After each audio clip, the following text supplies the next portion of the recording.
Salut tout le monde, on se revoit pour une nouvelle review d'un anime que vous m'avez conseillé. Il s'agit de Yusho Senki.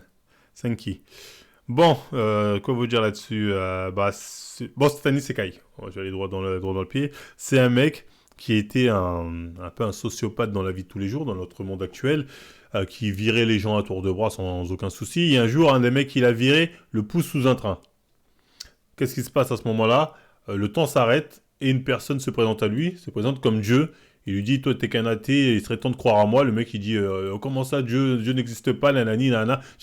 Bon, au début j'ai un peu de mal parce que le mec, il a deux doigts de mourir, il voit que le temps s'arrête. Il y a un mec qui lui parle, à travers d'autres personnes, le mec lui parle. Il lui dit, je suis Dieu. Le mec il dit, ouais, j'y crois pas. Je lui dis, bon, qu'est-ce qu'il faut faire pour que tu te mettes à y croire? Qu'est-ce qu'il faut faire? Qu'est-ce qu'il faut faire pour que tu te mettes à y croire, frérot? Donc, du coup, il dit, bon, je vais te donner une nouvelle chance de croire en moi, un truc comme ça. Et du coup, le mec est réincarné dans le corps de cette jeune fille, dans un monde parallèle, où, il est orphelin, où ses parents sont morts. Et dans ce monde-là, il a le corps de cette jeune fille qui a des pouvoirs magiques. Du coup, vu qu'elle a des pouvoirs magiques, elle décide de rejoindre l'armée assez jeune, parce que voilà, l'orpheline, elle veut manger ou elle veut la sécurité. Et du coup, elle rejoint une gargaison de militaires magiciens.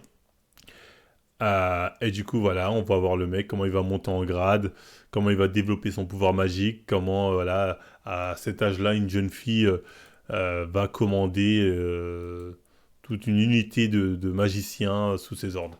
Donc après, bon là, je vous la fais vraiment en version arrache. La guerre qui sont en fait la fille dans laquelle il a été réincarné. Là, on est dans un monde à peu près comme le nôtre, à la seule différence que on est dans les années 1900. C'est le remake de la Première Guerre mondiale et il existe des magiciens. Il y a des magiciens militaires. Donc c'est ça les exceptions. Et du coup, à travers le personnage principal, en fait, on va revivre la Première et la Deuxième Guerre mondiale. En tout cas, il y a beaucoup de références à la Première et Deuxième Guerre mondiale, sauf que là, lui, il fait partie de l'Empire, c'est-à-dire les agresseurs, hein, forcément, c'était l'Empire, t'es un agresseur, contre la République. Et on voit que lui, il roule sur tout le monde. Parce qu'il a l'intelligence d'un adulte de 36 ans, il a la connaissance historique de un peu, plus ou moins comment ça s'est passé ces bails-là, et en plus, il a le pouvoir magique super cheaté.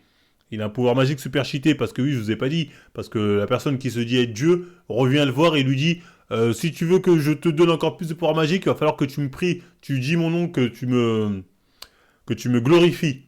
Donc le mec, à chaque fois qu'il le glorifie, tu vois, il gagne un pouvoir magique, mais lui, il a le seum, il le glorifie, mais il y croit pas. C'est quand il est en chien, il dit ouais, Dieu, donne-moi ta force, c'est une force de folie. Mais au fond de lui, il fait je te déteste, tu verras, un jour je te tuerai. Un truc, c'est pas pourquoi il est fâché contre ce mec, alors que le mec fait que l'aider. Mais il est fâché contre lui, bon, pourquoi pas. Même si des fois il lui met 2 3 bâtons sur les roues durant la guerre, mais bref, c'est pas des trucs de folie. Et du coup, bah, c'est ça l'histoire. Donc c'est intéressant, ça se regarde, honnêtement ça se regarde, c'est pas désagréable, ça se regarde bien. Sauf que comme j'ai dit, déjà la petite elle roule sur tout le monde.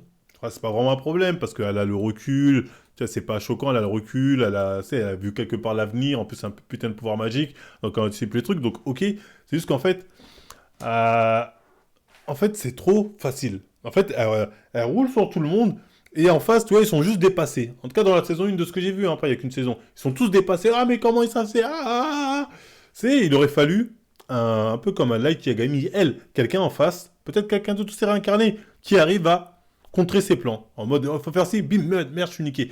Là, la personne qui contre ses plans, c'est Dieu. Et de manière osef en plus, toi, c'est vraiment juste. Ah, on avait le truc, oh, un mec qui apparaît, oh, c'est Dieu, je suis sûr, c'est lui. Mais ça, c'est pas de manière vraiment intelligente à la Light Yagami, tu vois ce que je veux dire? À la LA Light.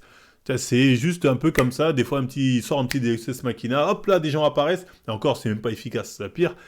Donc c'est pas terrible à ce niveau-là, hein. Parce que, comme je dis, les seules barrières qu'elle a, c'est quand la personne dit Dieu veut l'embêter, parce que c'est de la taquinerie, au final, c'est juste pour le taquiner, ou bien quand, des fois, elle dit aux militaires, faut faire ça, ça, ça, ça, si on veut gagner, et les militaires, ils sont là, oh non, non, flemme. Et après, avec le temps, on se rend compte qu'elle avait raison, et les militaires font, oh merde, bon, c'est pas grave. Après, elle redit, ben là, c'est pas ça, oh non, flemme. Tu vois, ça manque de confrontation, tu vois, ça manque de confrontation, je trouve, même si c'est agréable, hein, ça se regarde bien, c'est pas nul, c'est loin d'être le pire des isekai, ça se regarde, mais juste, voilà, ça va, manque d'ambition peut-être, tu vois, l'ambition n'est pas assez grande, du coup, voilà, je regarde, mais sans plus, quoi. Bref, c'est tout ce que j'avais à dire sur cet anime-là. Dites-moi si vous l'avez vu, ce que vous en avez pensé en commentaire, hein, voilà, vous likez, vous partagez, vous abonnez. Moi, je vous dis à la prochaine, tout le monde.